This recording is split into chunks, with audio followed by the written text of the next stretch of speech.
آج میری شادی ہو رہی تھی۔ میں بہت خوش تھا کیونکہ میری اماں لالچی قسم کی عورت تھی۔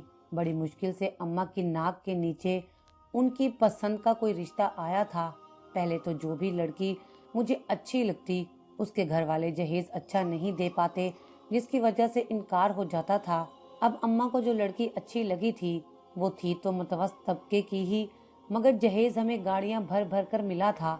لڑکی عام صورت کی تھی مگر اس لڑکی کے والدین مجھے گاڑی بھی لے کر دے رہے تھے۔ خیر میں دلہا بنا بیٹھا تھا، ساتھ دلہن بھی اچھی ہی لگ رہی تھی۔ میں نے دل میں شکر ادا کیا کہ شکر ہے دلہن کا کچھ تو روپ نکلا، نہیں تو میرے باس کے سامنے میری کتنی انسلٹ ہوتی۔ میں ایک بہت ہی اچھی فرم میں کام کرتا تھا، جلال اینڈ سنز۔ اس کا دور دور تک ڈنکا بجتا تھا۔ میں بھی اچھا خاصا کما لیتا تھا۔ وہ اپنے امپلائیز کو تنخواہ ہی اتنی دلکش دیتے تھے۔ میں نے اپنے باس اور اس کی فیملی کو بھی مدعو کیا تھا، اس لیے میرے باس جلال احمد اور ان کے 2 بچے آئے تھے۔ بیوی تو حیات نہیں تھی۔ میں باس سے ملنے اسٹیج سے اتر آیا تھا اور ان کے بیٹے سے گلے لگ کر ملا، جبکہ ان کی بیٹی ماہا نے میرا ہاتھ تھام کر مجھے مبارکباد دی۔ واہ کیا چھا جانے والی شخصیت تھی۔ میں تو ماہا کو دیکھتا ہی رہ گیا، وہ بھی بڑی بے باکی سے مجھے تک رہی تھی۔ میں ان سے مل کر واپس اسٹیج پر جا بیٹھا تھا۔ میری ساری توجہ کا مرکز ماہا ہی تھی، وہ بھی مسکرا مسکرا کر مجھے ہی دیکھتی رہی۔ اس ساری محفل میں مجھے ماہا کے سوا کوئی نظر نہیں آیا تھا۔ ہم نے آنکھوں ہی آنکھوں میں بہت سے فاصلے سمیٹ لیے تھے۔ تقریب ختم ہوئی، میں اسٹیج سے نیچے اترا تو ماہا میرا ہاتھ تھام کر مجھے ایک کونے میں لے گئی۔ اس نے کوئی بنا لگی لپیٹی کے صاف صاف کہہ دیا کہ دیکھو کبیر، میں نے پہلی ہی نظر میں تمہیں پسند کر لیا ہے۔ میں تم سے شادی کرنا چاہتی ہوں اور وہ بھی آج اور ابھی، مگر میری ایک شرط ہے۔ اس شادی کے لیے تمہیں اسی لمحے اپنی بیوی کو طلاق دینی ہوگی، فیصلہ سوچ سمجھ کر کرنا۔ اور اتنا کہہ کر میرا ہاتھ چھوڑ کر چلی گئی۔ میں شدید شش و پنج میں مبتلا تھا۔ میں چپ چاپ اپنے بیڈ روم کی طرف بڑھ گیا جہاں سجی سوری میری بیوی سہرش بیٹھی تھی۔ وہ مجھ سے شرما کر نظریں نیچے کیے بیٹھی تھی، جبکہ میں تو اس الجھن میں تھا کہ کس کے حق میں فیصلہ کروں۔ میں نے ترازو میں سہرش کے والدین کا دیا ہوا چند لاکھ کا جہیز رکھا تو دوسرے پلڑے میں ماہا کی کروڑوں کی جائیداد۔ فیصلہ تو صاف تھا، ماہا کا پلڑا بھاری نکلا۔ اب میں یہ سوچ رہا تھا کہ سہرش سے کیسے جان چھڑواؤں کہ سانپ بھی مر جائے اور لاٹھی بھی نہ ٹوٹے۔ میں بڑے غور سے سہرش کے سراپے کا جائزہ لے رہا تھا، جبکہ وہ میری نظروں کو خود پر پا کر مزید سمٹتی جا رہی تھی۔ کافی دیر میں اس کا جائزہ لیتا رہا۔ آخر کار میری نظر اس کے بدنما پیروں پر پڑی۔ چہرے اور پیروں کی رنگت میں زمین آسمان کا فرق تھا۔ میں نے ایک دم اپنا رویہ بدلا اور کہا، اٹھو، منہ دھو کر آؤ اپنا۔ یہ جو آٹا منہ پر مل رکھا ہے اس کو اتارو۔ میری آواز پر اس نے سر اٹھا کر مجھے بڑی بے یقینی سے دیکھا تھا۔ آنکھوں میں گلہ تھا، شکوہ بھی تھا، مگر میں نے نظر انداز کر دیا۔ سمجھ نہیں آئی تمہیں؟ جلدی کرو۔ وہ بیچاری بڑی مشکل سے اٹھ کر واش روم گئی تھی۔ اس نے وہاں اچھی خاصی دیر لگا دی تھی۔ جب وہ آئی تو اس کی آنکھیں سرخ انگارہ بنی ہوئی تھیں اور وہ رو کر آئی تھی۔ میں نے پھر بھی کسی قسم کی کوئی رعایت نہیں برتی تھی۔ میں نے اسے ہاتھ سے پکڑا اور کھینچتا ہوا باہر لے آیا۔ باہر اب بھی مہمان موجود تھے۔ دیکھو لوگو، میرے ساتھ کتنا بڑا دھوکہ ہو گیا ہے۔ اتنی پیاری دلہن دکھا کر مجھے یہ سڑا ہوا بینگن دے ڈالا ان لوگوں نے۔ میں اس کو کسی طور قبول نہیں کروں گا۔ میری باتیں سن کر میری اماں گھبرائی ہوئی میرے پاس آئی تھیں۔ یہ کیا ڈرامہ لگا رکھا ہے؟ میں نے اماں کے کان میں کہہ دیا۔ باس کی کروڑوں کی جائیداد اور اس کی بیٹی مجھ سے شادی کرنا چاہتی ہے۔ اماں مسکرا دیں اور بولیں، پھر ذرا اچھے طریقے سے ڈرامہ کرنا۔ میں نے ایک بھی لمحے کی تاخیر کیے بنا سہرش کو طلاق دے دی۔ طلاق کا لفظ سنتے ہی وہ بے ہوش ہو گئی تھی۔ آس پاس کے لوگوں نے آگے بڑھ کر اس پر پانی وغیرہ چھڑکا تھا۔ تبھی میرے باس کی بیٹی آگے بڑھی اور بولی کہ میں تم سے شادی کروں گی۔ سب لوگوں کو سانپ سونگھ گیا تھا۔ آخر یہ کیا ہو رہا تھا؟ باس آگے بڑھے اور بولے کہ ماہا گھر چلو، ایسا ہرگز نہیں ہو سکتا۔ لیکن اس نے قدرے بدتمیزی سے اپنے باپ کا ہاتھ جھٹک دیا اور بولی، میرے معاملات میں دخل اندازی مت کریں۔ میں نے اس شام باس کی آنکھوں میں اتر جانے والی بے بسی کو غور سے دیکھا۔ ان کی آنکھیں بھی نم ہو چکی تھیں، مگر وہ چاہ کر بھی کچھ نہیں کر پا رہے تھے۔ ماہا کا بھائی علی باپ کو دلاسا دے رہا تھا۔ میرے باس نے پتہ نہیں اپنے بیٹے کے کان میں کیا پڑھ کر پھونکا تھا کہ وہ آگے بڑھا اور بولا، چونکہ سہرش کی رخصتی نہیں ہوئی تھی اس لیے اس پر عدت عائد نہیں ہوتی۔ اگر سہرش اور اس کے والدین کو اعتراض نہ ہو تو میں سہرش سے اسی وقت شادی کرنا چاہتا ہوں۔ میرا جی چاہا کہ میں علی کے منہ پہ گھونسے برسا دوں۔ اس کی ہمت کیسے ہوئی میری چھوڑی ہوئی لڑکی کو اس گھر میں بیاہ کر لے جانے کی جہاں میں جانے والا تھا۔ سہرش کے والدین کو یہ موقع غنیمت سے کم نہیں لگا۔ انہوں نے جلدی سے ہاں کر دی۔ یوں دیکھتے ہی دیکھتے ہم دونوں کے نکاح ہو گئے۔ میں ماہا سے اور کالی کلوٹی سہرش علی کی ہو گئی تھی۔ سب کچھ اتنی جلدی میں ہوا کہ ہر کوئی حیران سا تھا۔ واقعات نے اس طرح پلٹا کھایا کہ کسی کو کچھ سوچنے سمجھنے کا وقت ہی نہیں ملا تھا۔ یوں میں جلال انکل کا داماد بن گیا۔ پھر کچھ رسمیں ہوئیں اور اس کے بعد میں اپنے گھر میں آ گیا اور سہرش علی کے کمرے میں چلی گئی۔ مجھے نہیں معلوم علی نے اس رات سہرش کو قبول بھی کیا تھا یا نہیں۔ بس مجھے اتنا معلوم تھا کہ ایک ہی ملاقات میں ماہا میری دیوانی ہو گئی تھی۔ وہ مجھ پر وارے صدقے جا رہی تھی، میرے ناز و نخرے اٹھا رہی تھی۔ اگلی صبح میں اور ماہا بڑی خوشی خوشی سے ڈائننگ ہال میں پہنچے تھے۔ ہم دونوں خوشی سے چہچہا رہے تھے، جبکہ علی اور سہرش بجھے بجھے اور خاموش خاموش سے تھے۔ مجھے بہت ہنسی آ رہی تھی۔ آئی بڑی میرا مقابلہ کرنے والی، پہلے نصیب تو مجھ جیسے لے آتی۔ مجھے جلال انکل سے توقع تھی کہ وہ مجھ سے کلام نہیں کریں گے، مگر وہ میرے ساتھ بڑے نارمل انداز میں گفتگو کر رہے تھے، جیسے کل کچھ ہوا ہی نہ ہو۔ ان کی حالت دیکھ کر میں صاف سمجھ گیا تھا کہ وہ اپنی ہر درم بیٹی کے ہاتھ کی کٹ پتلی ہیں، اور مزے کی بات یہ کہ ان کی بیٹی میری اسیر تھی۔ اب وہ وقت دور نہیں تھا جب میرے بھی شیئرز اس عظیم بزنس میں ہونے والے تھے۔ شادی کے 2 ہفتے کے بعد میں نے آفس جوائن کر لیا تھا، جبکہ علی تو ولیمے کے بعد سے ہی آفس جا رہا تھا۔ سہرش ہر لمحے اداس رہتی، پتہ نہیں کیوں، مگر اس کی اداسی مجھے بڑا لطف دیتی تھی۔ میں نے نوٹ کیا تھا کہ ماہا مجھے سہرش کے سامنے زیادہ عزت دیتی ہے۔ میرے لیے یہ بھی فخر کی بات تھی۔ میں نت نئے کپڑے خرید رہا تھا، سیر و تفریح کے لیے کبھی کہیں تو کبھی کہیں جا رہا تھا۔ میری شخصیت تو پہلے سے بھی زیادہ بدل گئی تھی۔ اب تو دولت کی ریل پیل نے مجھے مزید نکھار دیا تھا۔ لوگ اب مجھے عزت کی نگاہ سے دیکھتے تھے۔ آخر میں جلال انکل کا داماد جو تھا، وہ دن بڑے خوبصورتی سے گزر رہے تھے۔ مجھے نہیں معلوم تھا کہ وہ منحوس دن میری بساط ہی پلٹ دے گا۔ اصل میں ہوا کچھ یوں کہ ایک دن میں نے سہرش کو بڑا اداس سا پایا، جیسے وہ اکثر ہوا کرتی تھی، مگر جیسے ہی علی گھر داخل ہوا وہ کھلکھلا سی اٹھی۔ علی بھی اسے بڑی گرم جوشی سے ملا تھا۔ پھر وہ دونوں اپنے کمرے میں چلے گئے۔ میں سوچتا ہی رہ گیا کہ ان کی آپس میں کیسے بن گئی۔ سہرش کیسے خوش نظر آ سکتی ہے؟ خوش ہونے کا تو صرف مجھے حق تھا۔ مجھے نہ جانے کیوں سہرش سے جلن سی محسوس ہوئی تھی۔ رات گئی جب وہ کمرے سے نکلی تو سیدھی کچن میں چلی گئی۔ میں بھی سب سے نظریں بچا کر کچن میں گھس گیا تھا۔ وہ چائے بنا رہی تھی۔ سہرش، کیا مل گیا تمہیں علی کے ساتھ شادی کر کے؟ تم تو اپنے جیسے کسی مڈل کلاس لڑکے کے ساتھ ہی شادی کرتی۔ پھر دیکھو نا، وہ تمہیں وقت بھی نہیں دیتا اور نہ ہی تمہارا خیال رکھتا ہے۔ تم جانتی ہو آفس میں اس کا کتنی لڑکیوں کے ساتھ چکر چل رہا ہے۔ وہ میری باتوں کو انسنا کر کے چائے بناتی رہی تھی، یعنی کہ اس کے سامنے میں تو کچھ تھا ہی نہیں۔ اس نے تو مجھے جواب تک دینا گوارا نہیں کیا تھا۔ اتنے میں ماہا پانی لینے کچن میں آ گئی۔ اس نے ہم دونوں کو یوں تنہا دیکھ کر نہ جانے اس بات کا کیا مطلب نکالا تھا۔ وہ مجھے روم میں لے گئی تھی اور مجھ پر خوب چیخی چلائی تھی۔ جو گڑھا میں علی کے لیے کھود رہا تھا اس میں خود گر گیا تھا۔ ماہا مجھ پر شک کرنے لگی تھی۔ وہ یہی سمجھتی تھی کہ میں سہرش کے پیچھے ہوں۔ ماہا نے مجھ سے بہت برا سلوک روا رکھا تھا۔ میں اس کی منتیں کرتا رہا۔ 2 ہفتوں کے بعد جا کر کہیں ماہا کا موڈ ٹھیک ہوا تھا۔ پھر ہم دونوں دبئی چلے گئے۔ وہاں سے 2 ہفتے بعد لوٹے تو گھر کا نقشہ ہی بدل چکا تھا۔ علی اور انکل تو سہرش کے وارے صدقے جا رہے تھے۔ घर में हर चीज उसके हुक्म से ही हो रही थी।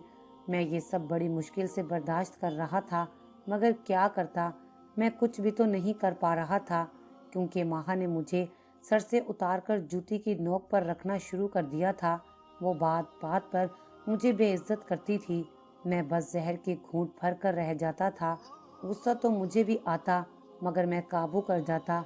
अभी से अगर मैं माँ को गुस्सा दिखाने लग जाता तो फिर अपने अमीर होने का ख्वाब ही रह जाता था।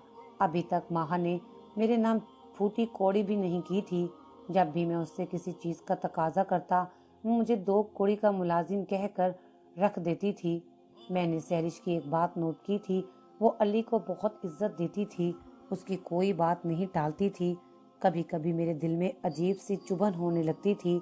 माँ ने अब ये तरीका अपना लिया था कि वो जैसे ही सैरिश को देखती, वो मुझको काट खाने को दौड़ती थी। बात बात पर मेरी बेइज्जती करती थी। मुझे बहुत दुख होता। एक रात तो मुझे माँ ने कमरे से ही निकाल दिया था, और फिर ये सिलसिला ही चल निकला। जैसे ही माँ का मूड खराब होता, वो मुझे रूम से निकाल देती थी। मैंने उसके बदलते रवैये की वजह पूछी तो उसने साफ साफ कह दिया कि तुमसे मेरा दिल भर गया है। मुझे उसकी बात बड़ी अजीब लगी थी। इंसानों से भी भला दिल भरते हैं। मैं तो फिर था भी उसका शौहर। एक दिन मेरी और माँ की बड़ी जबरदस्त लड़ाई हुई थी।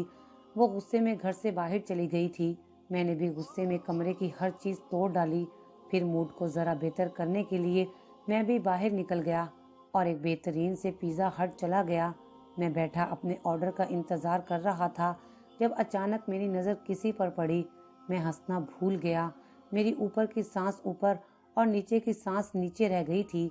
वो माँ थी, मगर उसके साथ कौन था, मैं उसे पहचान नहीं पाया था।